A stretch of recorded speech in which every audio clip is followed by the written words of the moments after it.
If you have more than 20 years of experience, which a lot of people do these days, I recommend go just about that far back, right? Age discrimination, unfortunately, is alive and well. Actually, and again, I'm just going to be public about this on your little webinar, it is the reason why I want to start a nonprofit, and that is why Dan and I actually met in the first place, specifically geared for baby boomers, to help them reinvent and relaunch. And part of the reason is that there is a lot of age discrimination. Most employers hire people between the ages of 25 and 45. It's just a sad truth. That's just kind of the way that it is. In 2015, 45% of all Americans are going to be over the age of 50. Okay, we have a crisis brewing on our hands, right? So I want to be part of the solution, and I know Dan does as well. And so, part of how you can help yourself if you are in that age bracket is to limit your resume to about 20 years, and that's it. Just so that there's not even that sense of, oh, the person's too old, they're inflexible, they're overqualified, they would need too much money, right? We just want to eliminate that as much as possible. Do you put your company or your title first? Well, that really depends. It actually depends. If at any place in your background you have had more than one job, right, for a company. So let's say you worked at ABC company. You were, making this up, right? Marketing director, prior to that, marketing manager, like that. Start with the name of the company. Why? Because you can stress your tenure. You have ABC company, and there's 5-year tenure there, but in that 5 years you had 2 different jobs. It's an easier, more concise way to put it. On the other hand, if you haven't had promotions in your jobs, you've just been jobs, whatever, just too short of a time, and if you're more of a lane person, right, than a tribe person, sometimes it's better to flip it and actually have the title of the job first. So again, I keep using the marketing example, so that your marketing titles really show up very clearly and they pop to the top. Okay. So I say have a 2-line summary of your job duties. Now, what I mean by that is you have your company and your title, or your company, whatever it is. Right underneath that, you can take 2 or 3 lines, maybe 4 if you really want to, just to describe what you did. But Shira, should I be doing that in my bullets? No.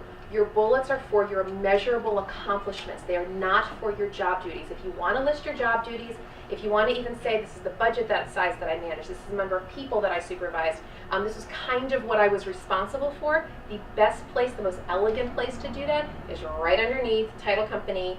Do that 3 or 4 lines, pop it in, and then the rest of your section underneath your job description would be your accomplishments. Bullets versus paragraphs, it's kind of like websites, right? When we look at a website, do people really read long narratives these days? Not so much.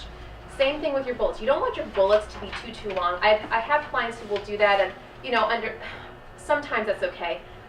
2 or 3 lines, done. All right. You don't want really long sorts of sweeping paragraphs. And I'm going to show you, I think on another slide, but I will show you in the samples, that I believe that your accomplishments, ready, should be labeled. Labeled, she says? Yes. Labeled with your competencies. The competencies that you found at the top of your resume, again, I'll show you very specifically, label every single accomplishment. Why? Because it's very elegant. It's very easy on the eye for the recruiter to just go shh, and just sort of pick out those key competencies. If they want to read more, then they'll actually read the accomplishment. It's like a website. You click on the icon to read more about whatever that thing is. And when you look at that homepage, you don't want pages and you want lots and lots of prose. You want everything very quick, right? Just labels to see if you want to read further. Chronological versus functional. So the traditional way of doing resumes is chronological, which I do recommend. Where you list everything chronologically, reverse order. This is the normal way that we do things. The functional resume had gotten popular for a half a minute, and the functional resume basically meant that you had a bunch of your results, your accomplishments on your front page listed with headings, right? And then at the bottom, it just said work history. And it was like company title, date, company title, date, company title, date. Well, why did we recruiters not like that? We didn't know where you accomplished those things, right? So it just made it be like, well, where did you, it was confusing. I believe in a hybrid. Again, I will show you the samples that I'm talking about, where if you want to highlight your results, you can do that in a branded way at the top, but still use a chronological version so we know where you did what. Okay? Okay, so this is what I was talking about, labeling your accomplishment with the bulleted competencies. How did you impact the bottom line? Okay? Did you save revenue? Did you grow revenue? And even if you're in a field where you're like, but I can't find any metrics, I was in PR. Like, PR people have a really hard time. How do you actually attribute growth to a bottom line when you've gotten clips? Or and there are a lot of fields like that. That's okay, but you still want to tell a story, and you want to start with your result, right? You developed, you spearheaded, you created, you managed, you initiated, you re-engineered, some sort of action verb that then leads into a very quick story about your result. Because remember, all that this is a teaser for the recruiter to actually say, yes, I want to interview this person, or no, I don't. So you don't have to tell your whole life story. You don't have to share every single thing you did. You want to use those accomplishments that are most relevant to the job and also relate to what you want to do.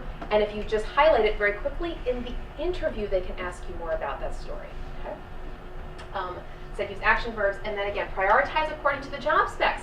So it's not only a matter of customizing the words, but also making sure that you list your accomplishments and frankly your competencies in a branded order based upon what's most important in that job.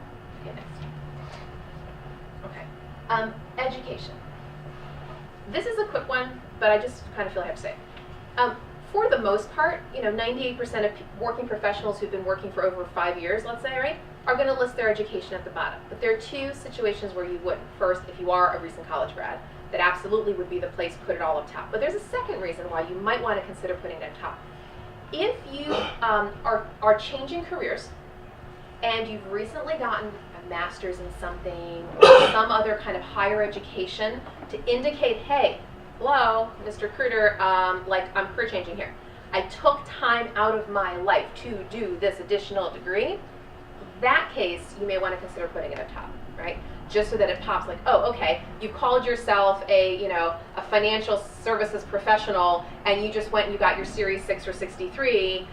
Okay, got it. Even though you had a different career, you're highlighting it up top. You don't want to make me go to the bottom for something like that. If it's part of your brand, let it be up top. Yeah, no personal information. Most people don't put personal information. Every once in a while, though, I have to put it here because I've seen people talk about married, kids, this, that, and the other. Listen, it's not that you can't put it in there, but the second that you do, you could potentially open yourself up for discrimination. And in the HR world, we have something called EEOC. We have something called Title VII, and no one is allowed to discriminate against you based upon your age, race, creed, color, sex, national origin, sexual preference. So if there's anything about your personal life that you're really excited about and you feel to put it on your resume, just understand you could be opening up yourself for discrimination inadvertently, okay? I'm sorry we're in a litigious society. It just sort of is. I'm just here to protect you. References and salary in a separate sheet. Most people know to do this, okay? But again, every once in a while, I'll see people sort of put it in their resume. It goes back to that original comment that I made where, the HR person wants all that stuff separate. Just give me your resume. References and salary, 2 separate sheets.